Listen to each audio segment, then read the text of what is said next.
أجمعين. أما بعد فأعوذ بالله من الشيطان الرجيم. بسم الله الرحمن الرحيم.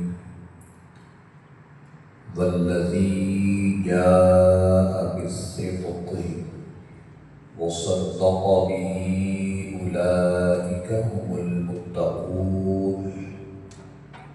قال الله تبارك وتعالى في الكلام المجيد: إن الله وملائكته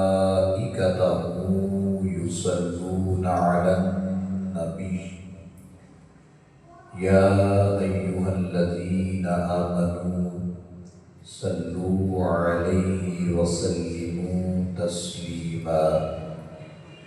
الصلاة والسلام عليك يا سيدي يا رسول الله وعلى آلك وأصحابك يا حبيب الله.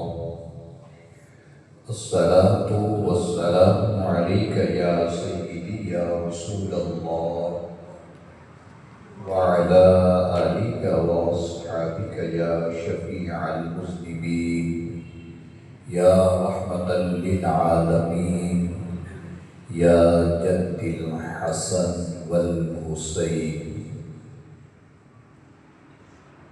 رب اشرح لي صدري ويسر لي أمري واحلل عقدة من لساني يفقه قولي. رب اشرح لي صدري ويسر لي أمري واحلل عقدة من لساني يفقه قولي. رب يسر ولا تعسر وتمم بالخير وبك نستعين. رب زدني علما. رب زدني علما. رب زدني علما. آمين بجاه النبي الكريم الأمين الرؤوف الرحيم. محتشم سامعین و حضرات، خالق کائنات جل جلالہ وعم نوالہ وتم برہانہ وأعظم شانہ کی حمد و ثنا اور حضور سرور کائنات فخر موجودات زینت بزم کائنات دستگیر جہاں غم غسار زمان قائد المرسلین خاتم النبیین احمد مجتبی جناب محمد مصطفیٰ صلی اللہ علیہ وآلہ واصحابہ وسلم کے دربار گہربان میں درود و سلام کا ہدیہ پیش کرنے کے بعد حضرت سیدنا صدیق اکبر رضی اللہ تعالی عنہ آپ کے فضائل و مناقب اور آپ کو جو رتبہ میرے رب نے عطا فرمایا ہے اس کو آپ سماعت کر رہے تھے، اور پچھلے جمعۃ المبارک میں ہماری گفتگو کا اختتام اس حدیث پہ تھا کہ جب مسلمانوں کی تعداد 38 ہو گئی تو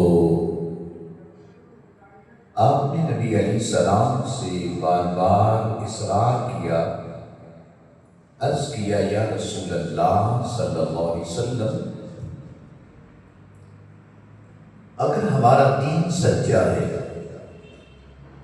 ہمارا خدا سچا ہے، آپ برحق ہیں، تو پھر ہم چھپ چھپ کے عبادت کیوں کر رہے ہیں؟ ہمیں نماز جا کے حرم میں پڑھنی چاہیے، اعلان توحید حرم میں کرنا چاہیے۔ ہمارے نبی علیہ السلام نے حضرت سیدنا صدیق اکبر کو بار بار اصرار کرنے پر جب اجازت دے دی تو یہ حرم میں چلے گئے، خانہ کعبہ میں جا کر جہاں پہ 360 بت پہلے موجود ہے، کفار بڑی تعداد کے اندر وہاں پر بیٹھے ہیں، اور آپ نے ان کے سامنے حق کا پرچم بلند کیا۔ یہ بہت جگرے والی بات ہوتی ہے۔ افضل الجہاد کہ تمام جہادوں میں جو بہترین جہاد ہے وہ یہ ہے کہ ظالم کے سامنے کلمہ حق بلند کرنا۔ جہاد میں مختلف قسمیں ہیں، افضل الجہاد سب سے جہاد کی جو بڑی قسم ہے وہ یہ ہے کہ کسی ظالم کے سامنے کھڑے ہو کر حق کا اعلان کرنا۔ تو سب سے پہلے جہاد تو آپ نے کیا تھا، آپ نے اس وقت ان کے سامنے ان کو للکارا، ان بدبختوں نے آپ پہ حملہ کر دیا، یہاں تک کہ ان کی سوچ یہ تھی کہ اب آپ دنیا سے رخصت ہو جائیں گے۔ اتنا مارا کہ بے ہوشی کی حالت کے اندر آپ کے گھر والے، آپ کے قبیلے والے آپ کو گھر چھوڑ کے گئے۔ کچھ دیر کے بعد جب آپ کو ہوش آتا ہے، ہوش آنے کے بعد آپ کی والدہ پوچھتی ہے ابو بکر کچھ کھاؤ گے؟ تو آپ نے ہوش آتے ہی جو سب سے پہلا جملہ بولا وہ یہ تھا، امی جان یہ بتاؤ کہ میرے مصطفیٰ اس وقت کس حال میں ہے؟ تو والدہ کہتی ہیں بیٹا مجھے کیا خبر؟ پھر آپ نے خود ہی بتایا کہ سیدنا فاروق اعظم، ان کی ہمشیرہ ام جمیل جس کا نام ہے، وہ کلمہ پڑھ چکی ہیں، آپ ان کے گھر پتہ کریں۔ جب پتہ کیا گیا تو سرکار حضرت زید بن ارقم، جس کو دار ارقم بھی کہتے ہیں، ان کے گھر کے اندر آپ تشریف فرما تھے۔ تو سیدنا صدیق اکبر کی والدہ آپ کو لے کر سرکار کے قدموں میں حاضر ہو گئی۔ جب وہاں پر پہنچی تو میرے نبی علیہ السلام استقبال کے لیے کھڑے ہو گئے، سینے سے لگایا، اور ابو بکر میرے مصطفیٰ سے لپٹ کر آہوزانی شروع کر دی۔ میرے مصطفیٰ نے پوچھا ابو بکر کیسی طبیعت ہے، کیا حال ہے؟ عرض کرتے کملی والے سارے دکھ بھول چکا ہوں جب آپ کی زیارت ہو گئی ہے، بس آپ کی زیارت ہو گئی تو میرے سارے دکھ دور ہو گئے۔ آپ نے پوچھا ابو بکر اس کے بعد آگے کا ارادہ کیا ہے؟ آج تو آپ نے اجازت مجھ سے مانگی اور حرم میں چلے گئے، لیکن آج کے بعد یاد رکھنا کفار نے آپ کے ساتھ ہر موقع پہ یہی حربہ استعمال کرنا ہے۔ وہ جو پہلے والی بات کی تھی کہ آپ کی وہ رسپیکٹ کرتے تھے، عزت کرتے تھے، آج کے بعد وہ آپ کی عزت نہیں کریں گے۔ اس کے بعد آپ نے کیا پلاننگ سوچی ہے، کیا کرو گے؟ تو آپ نے جو جواب دیا تھا وہ اشعار کی شکل کے اندر ہی ہے۔ کہنے لگے اسلام کی خاطر مجھے ہر دکھ ہے گوارا، اسلام کی خاطر مجھے ہر دکھ ہے گوارا، اس راہ کی تکلیف میں آرام بہت ہے۔ شہادت ہے مطلوب و مقصود مومن، شہادت ہے مطلوب مقصود مومن، نہ مال غنیمت نہ کشور کشائی۔ اقبال کہتے ہیں کہ مومن کا یہ شیوہ ہے کہ مومن چاہتا ہے مجھے صرف شہادت مل جائے۔ شہادت ہے مطلوب مقصود مومن، نہ مال غنیمت، مومن کو مال نہیں چاہیے نہ کشور کشائی۔ مومن اپنا نام بلند نہیں کرنا چاہتا، بس وہ چاہتا ہے کہ رب مجھے درجۂ شہادت عطا فرما دے۔ اب حضرت سیدنا صدیق اکبر نے جب یہ جواب دیا، اس کے بعد عرض کرتے کمری والے والدہ کے لیے دعا فرما دیں، امی جان بھی اسلام قبول کر جائیں۔ ان کے لیے بھی دعا ہو گئی اور رب نے ان کو ایمان بھی نصیب فرما دیا۔ اس طرح حضرت سیدنا صدیق اکبر کی 4 نسلیں جو ہیں، 4 پشتیں جو ہیں، وہ صحابی رسول ہیں۔ 4 نسلیں صحابی رسول ہیں۔ حفیظ جلندی ایک شاعر گزرا ہے، اس کی نعتیں بھی بڑی مشہور ہیں حفیظ جلندی کی۔ اس نے کہا ہے کہ صحابہ وہ صحابہ تھے جن کی ہر صبح و صبح عید ہوتی تھی، خدا کا قرب حاصل تھا نبی کی دید ہوتی تھی۔ کہتے ایک صحابی کے درجے کو اگر آپ نے سمجھنا ہے تو پھر یہ حدیث کافی ہے کہ میرے نبی علیہ السلام نے فرمایا میرا صحابی ایک مٹھ جوں کی خیرات کر کے چلا گیا ہے، اور بعد میں آنے والا میرا امتی احد پہاڑ کے برابر سونا بھی خیرات کر دے تو میرے صحابی کے اس مٹھ جوں کی خیرات کے برابر ثواب پا سکتا نہیں ہے۔ صحابی بننا کوئی معمولی بات نہیں ہے۔ تو جس کی فیملی کے اندر ایک نسل نہیں، 2 نہیں، 3 نہیں، 4 پشتیں صحابی ہیں۔ والد گرامی صحابی، والدہ ماجدہ بذات خود صحابی رسول، آگے سے آپ کے بیٹے عبداللہ بن ابو بکر، محمد بن ابو بکر، عبد الرحمن بن ابو بکر، اور پھر آپ کی بیٹیاں جو ہیں حضرت اسماء بنت ابو بکر، حضرت ام کلثوم بنت ابو بکر، اور حضرت اماں عائشہ صدیقہ سلام اللہ علیہا، جو صحابی رسول بھی ہیں اور مومنوں کی ماں بھی ہے۔ یہ 4 نسلیں آپ کی صحابی رسول ہیں۔ اب یہاں پر آپ کو جو لقب صدیق کا جو دیا تھا یہ میرے مصطفیٰ نے دیا۔ کسی کو ایک لقب کوئی دیتا ہے، مثلا آپ کسی کو لکھ دیتے ہیں اشتہار پہ حضرت فلاں فلاں، جناب محترم، عزت معاب، یہ صدیق کا لقب میرے مصطفیٰ نے ان کو عطا کیا۔ اور کب کیا؟ یہ معراج کی رات جب میرے مصطفیٰ آسمان کی سیر کر کے واپس پلٹے تو اس وقت لوگوں نے کہا ابو بکر کوئی کہے کہ میں رات کے تھوڑے سے پہر میں آسمان پہ پہنچا اور رب کی زیارت کی، جنت کو دیکھا، جہنم کو دیکھ کے واپس آیا ہوں، تو کیا تم مان جاؤ گے؟ تو ابو بکر کہنے لگے یہ بات حقائق سے مبنی نہیں ہے۔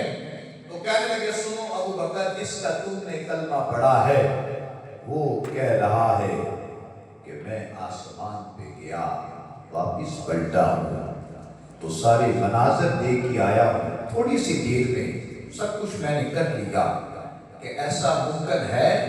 تو آپ نے کہا رب کعبہ کی قسم کوئی اور کہے تو بات جھوٹی ہے۔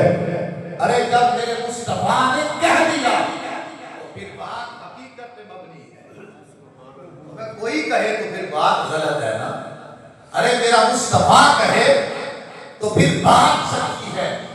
پوچھا کیوں؟ کہا محبوبہ تے رکتا چینی جرا کرن تو باز نہیں آؤں، اصل منافق جانی اسنو جڑا جھوٹا پیار جتاندا سن دسیا عشق دے مفتی نے جڑا مڑ مڑ یہ فرماؤندا عاشق کو جس وقت پوچھا گیا فرمایا کہ سن دسیا عشق دے مفتی نے جڑا مڑ مڑ یہ فرماندا اعظم جتھے دل لگ جاوے اوتھے عیب نظر نہیں آوندا۔ کہیے بات یہ ہے کہ میں نے سب کچھ تن من پہ قربان کر دیا۔ یہ جو ہوتا ہے نا میں کہتا ہوں اشہد ان لا الہ الا اللہ، میں گواہی دیتا ہوں میرے اللہ کے علاوہ کوئی میرا معبود نہیں ہے، واشہد ان، اور میں گواہی دیتا ہوں ان محمد عبدہ ورسولہ، کہ میرے مصطفیٰ اللہ کے بندے اور اس کے رسول ہے۔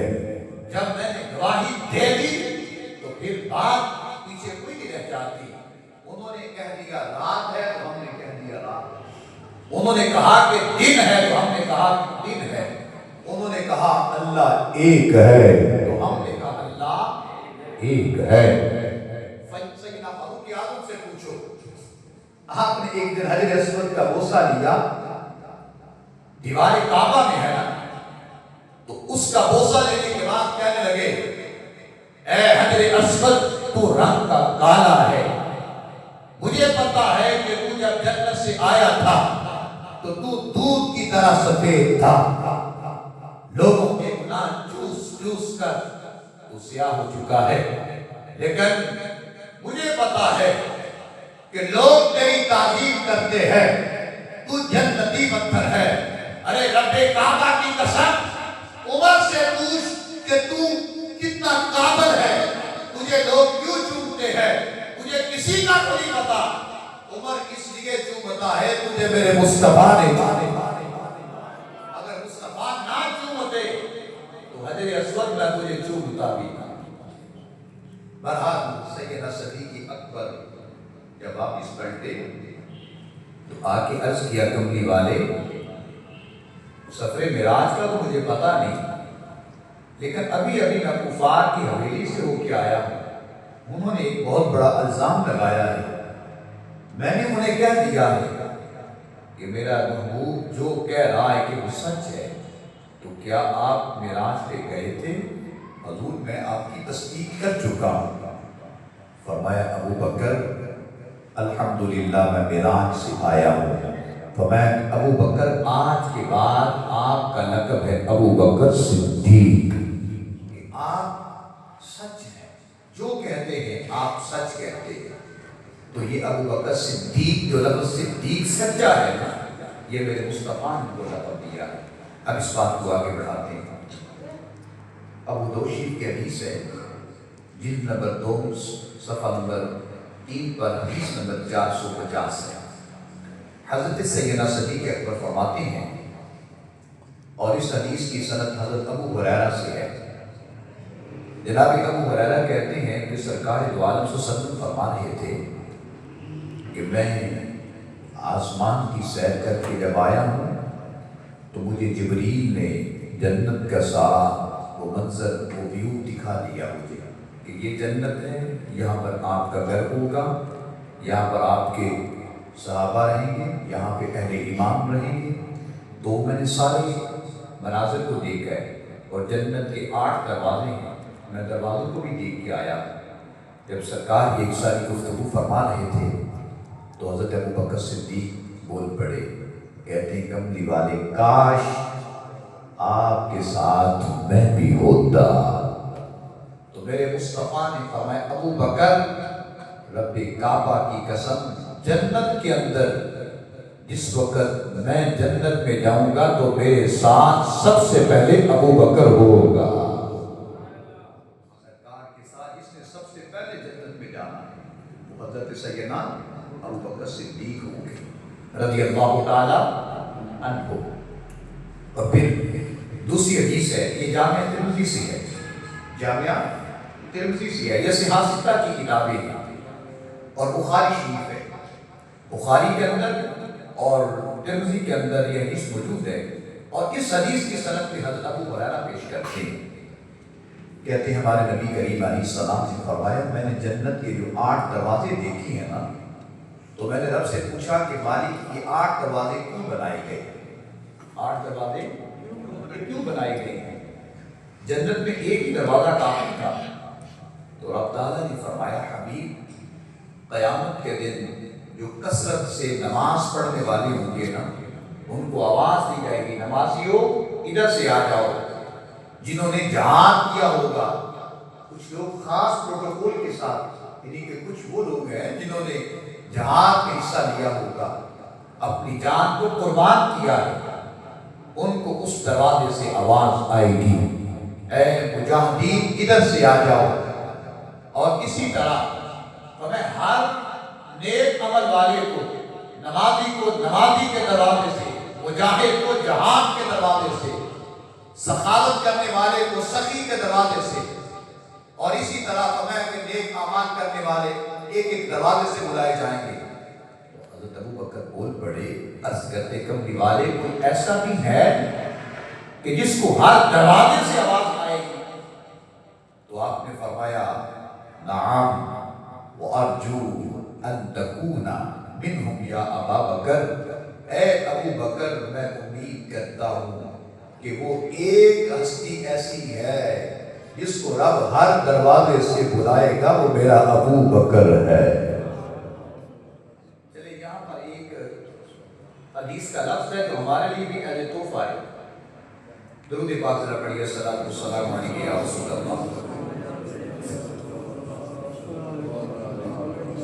دل تو کرتا ہے سب کا کہ یار ہمارے لیے بھی یہ اعلان ہے، سب کا دل کرتا ہے۔ ہمارے نبی کریم علیہ السلام نے اپنی امت کو بھولے نہیں، اور کیا فرمایا؟ فرمایا جو بندہ صحیح کامل وضو کرے، صحیح کامل وضو کرے، اور وضو کرنے کے بعد وہ کلمہ شہادت پڑھے گا۔ پڑھیے ذرا سبھی، اشہد اللہ الہ الا اللہ وحدہ لا شریک لہ واشہد ان محمدا عبدہ ورسولہ۔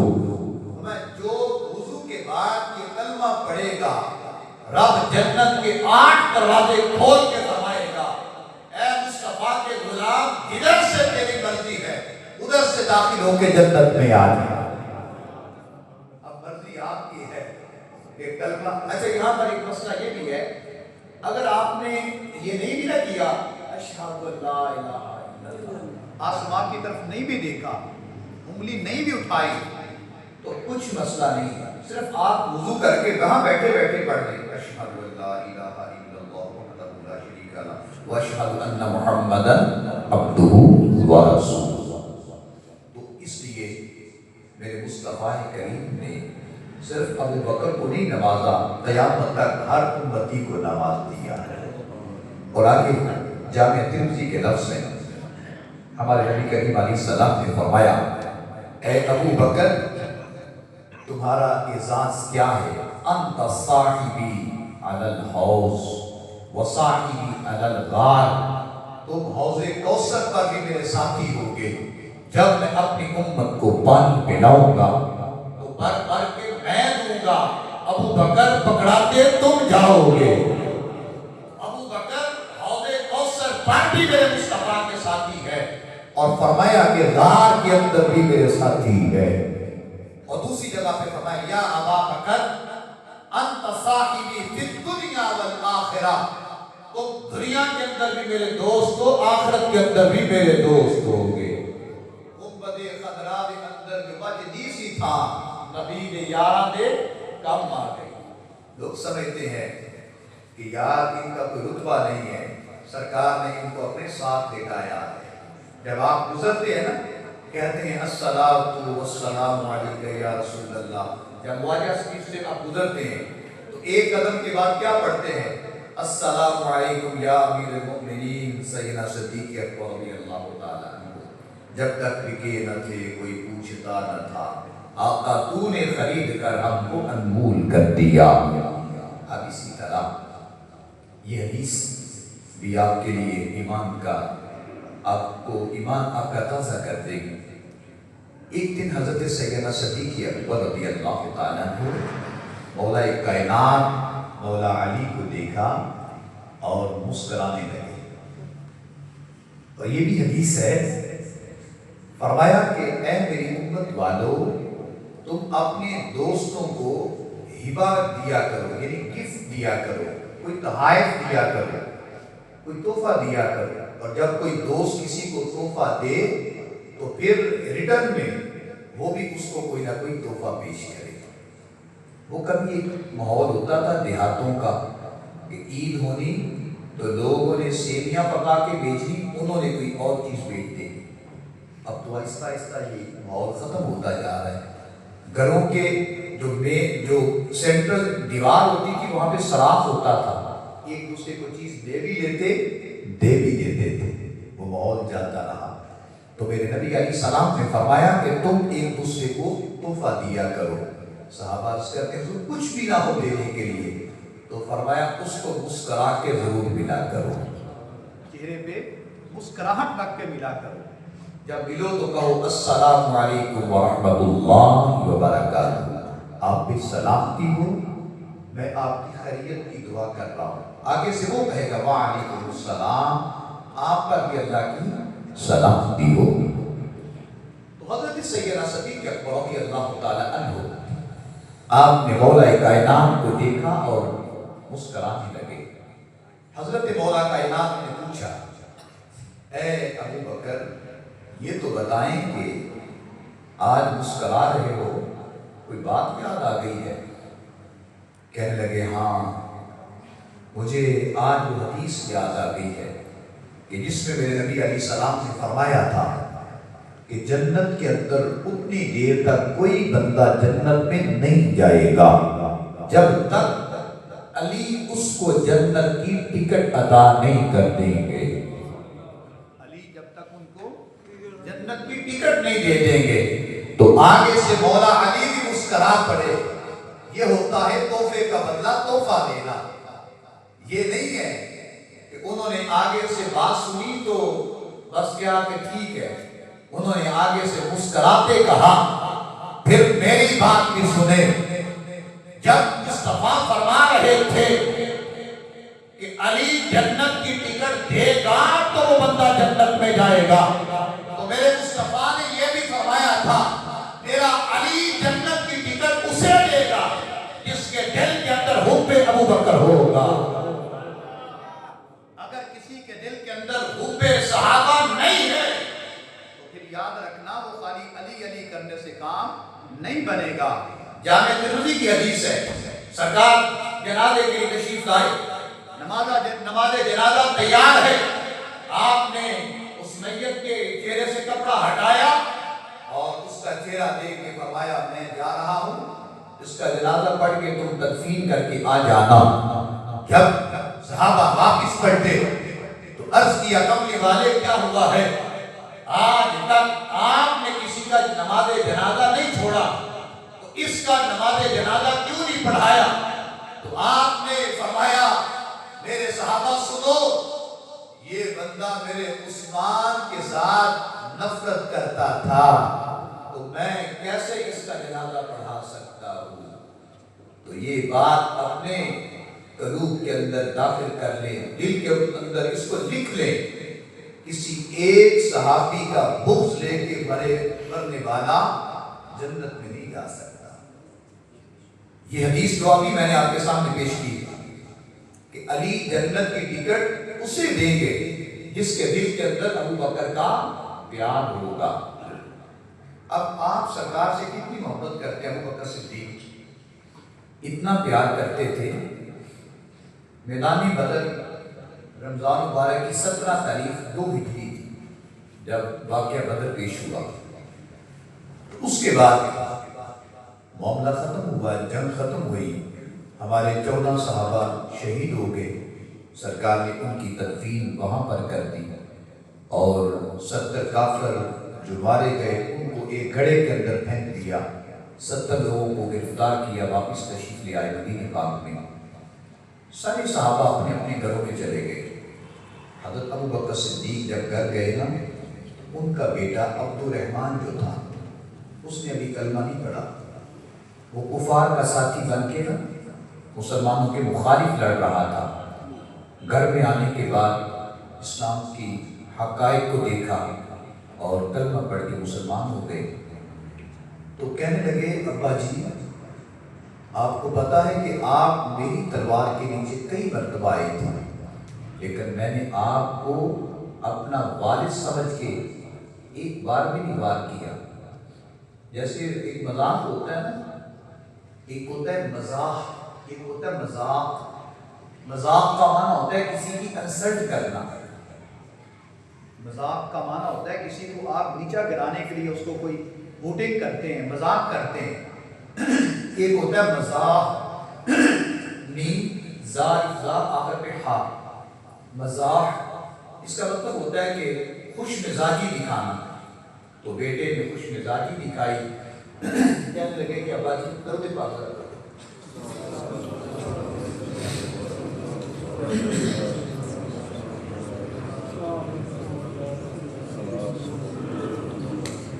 ابا جی آپ میری تلوار کے نیچے کئی مرتبہ آئے تھے، لیکن میں نے آپ کو باپ سمجھ کے چھوڑتا رہا۔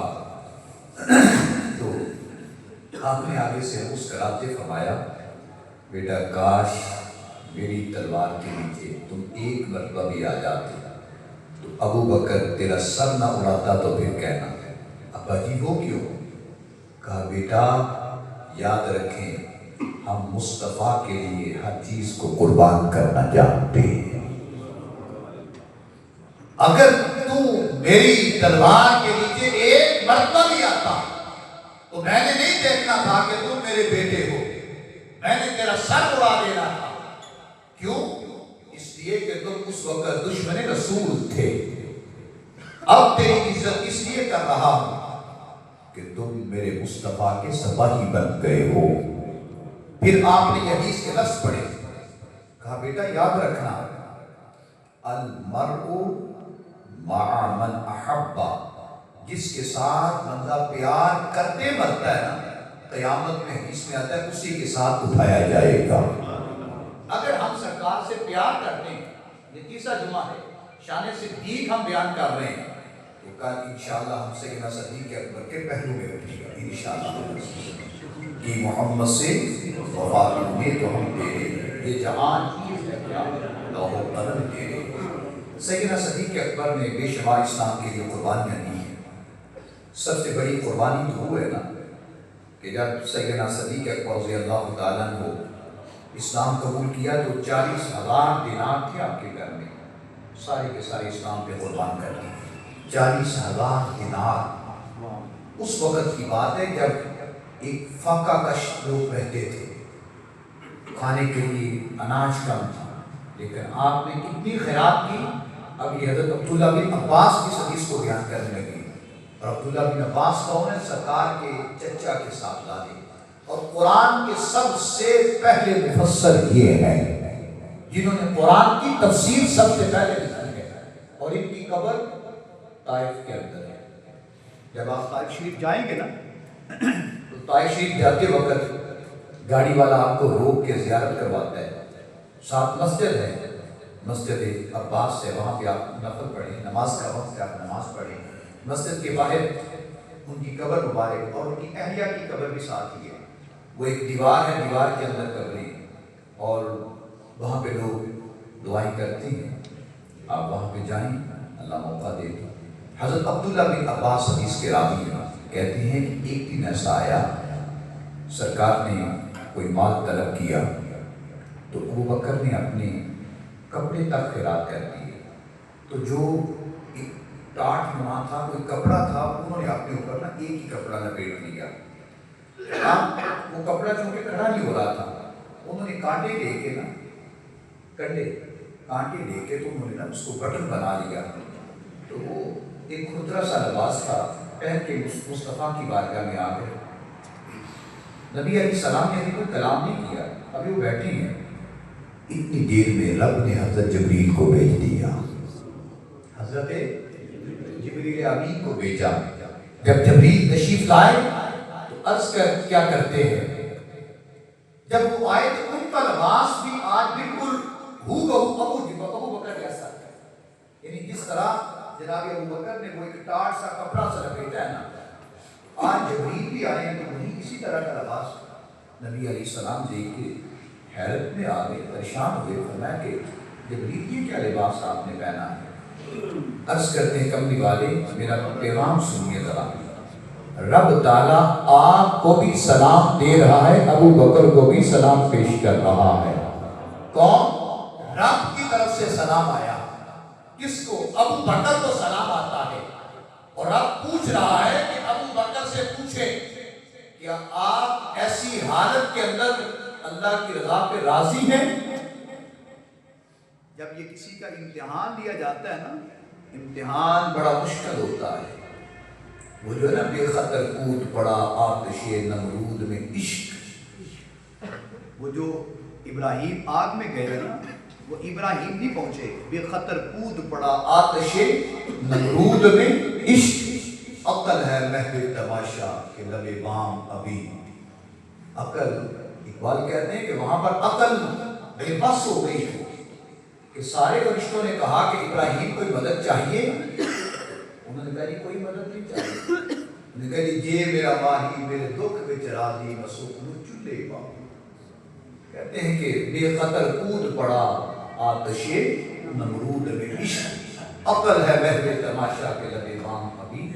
فرمایا کہ اس وقت حضرت سیدنا صدیق اکبر کے پاس سلام آیا تو آ کے حضرت سیدنا صدیق اکبر کو میرے مصطفیٰ نے قریب کر کے بٹھایا، فرمایا کہ ابو بکر میرے پاس جبریل بیٹھے ہیں اور سلام پیش کرتے ہیں آپ کو۔ آپ نے کہا وعلیکم السلام، جبریل کو بھی میری طرف سے سلام دے دیں۔ سلام پیش کرنے کے بعد فرمایا جبریل پوچھ رہا ہے، ابو بکر سے پوچھیں قُلْ لَهُ رَاضِي عَنِّي فِي فَقْرِكَ هَذَا أَمْ سَاخِطٌ، یہ جو آپ نے حالت بنائی ہے، کیفیت آپ کی جو بنی ہے کہ آپ نے ہر چیز قربان کر دی ہے، کیا آپ قُلْ لَهُ رَاضِي کہ آپ اس کام کے اندر راضی ہیں، عَنِّي فِي فَقْرِكَ یہ جو آپ نے فقر کا لباس پہنا ہے، غربت کا جو لباس پہنا ہے، فقیری کا لباس پہنا ہے، کیا آپ اس میں راضی ہیں؟ تو آپ نے آگے سے رو کے کیا کہا، کہنے لگے انا عرب راضی، انا عرب راضی، انا عرب راضی، سنا میں کون ہوتا ہوں کہ اللہ سے ناراض ہونے والا؟ آپ جبریل کو کہیں کہ ابو بکر رب کی رضا پہ راضی ہے۔ کہاں میں، کہاں یہ نگہت گل، نسیم صبح تیری مہربانیاں، جب تک بکے نہ تھے کوئی پوچھتا نہ تھا، آقا تو نے خرید کر مجھ کو انمول کر دیا۔ اور جب تبوک کی باری آئی تو سب لوگوں نے اپنی اپنی حیثیت سے مال پیش کیا، عمر کیا لے کے آتے ہیں؟ گھر کا آدھا مال، اور عثمان غنی سب سے زیادہ سخاوت کر گئے، سب سے زیادہ سخاوت کر گئے، 1000 کے قریب تو اونٹ دے گئے، بہت سا مال پیش کر دیا، لیکن وہاں پر ایک ایسے صحابی جن کا نام حضرت ابو عقیل ہے، ابو عقیل ہے، ان کے پاس یارو کچھ بھی نہیں تھا، لیکن انہوں نے ہمت نہیں ہاری کہ کوئی اعلان ہو نا، کسی بھی کام کے لیے جذبے کے لیے اعلان ہو تو یہ نہ دیکھا کرو کہ یار میرے پاس تو 1000 کا نوٹ نہیں ہے۔ وہ جو حدیث ہے نا کہ فرمایا جس نے چڑیا کے گھونسلے کے برابر بھی مسجد بنائی، چڑیا کے گھونسلے کے برابر بھی مسجد بنائی، اس کو بھی اتنا ہی ثواب ملے گا جتنا جس نے پوری مسجد بنائی۔ من بنا للہ مسجدا بنى اللہ لہ بیتا فی الجنہ، جس نے اللہ کا گھر بنایا اللہ اس کا گھر جنت میں بنائے گا۔ تو صحابی عرض کہتے ہیں حضور زیادہ مال نہ ہو، میں اگر کسی نے چڑیا کے گھونسلے کے برابر بھی مسجد بنائی، اس کا مطلب ہے کہ اتنا اگر آپ کے پاس ہمت ہے، توفیق ہے، تو آپ ایک اینٹ کے برابر بھی کوئی مسجد کو چیز دے کے دینا چاہتے ہیں، آپ ضرور لے کے دیا کریں۔ مسجد میں جس چیز کا بھی اعلان کیا جائے خود دیکھ لیا کریں کہ مسجد کے معاملات کیسے چل رہے ہیں۔ چلیں یہ بات رفع عامہ سے متعلقہ ہے۔ تو اعلان ہوا تو حضرت ابو عقیل کے پاس کچھ بھی نہیں تھا، انہوں نے رات کو یہودی کے باغ میں جا کے مزدوری کی، ساری رات پانی لگاتے رہے اور دیا جلا کے زمین کو نرم کیا، گوڈی دیتی، زمین کو نرم کرتے رہے، پانی دیتے رہے، ساری رات گزر گئی، صبح ہوئی تو یہودی سے معاوضہ طلب کیا، تو اس نے معاوضے میں کیا دیا؟ ایک مٹھ یہ کھجوریں اتنی سی دی، زیادہ نہیں، آپ کے ہاتھ کے اندر بس اتنی سی کھجوریں آ گئی، آپ وہ کھجوریں لے کر سیدھے مصطفیٰ کے پاس آ گئے، عرض کیا کملی والے اور تو کچھ نہیں ہے میرے پاس دینے کے لیے، کچھ بھی نہیں ہے، بس یہ ہے، اس کو قبول فرمائیں۔ آپ نے وہ قبول کیے اور جتنا یہ ڈھیر لگا تھا اس کے اوپر اس طرح آپ نے ڈھیر کے ارد گرد چکر لگایا اور کھجوریں اس طرح اوپر پھینکتے گئے اور فرماتے گئے، میں لوگوں یاد رکھو میرا رب انما الاعمال بالنیات، اللہ نیتوں کو دیکھتا ہے کہ تم کس ارادے سے مال پیش کر رہے ہو۔ اس موقع پر جناب سیدنا صدیق اکبر آئے، سرکار نے پوچھا ابو بکر یہ بتاؤ کیا لے کے آئے ہو، کیا چھوڑ کے آئے ہو؟ تو آگے سے جواب کیا دیتے ہیں؟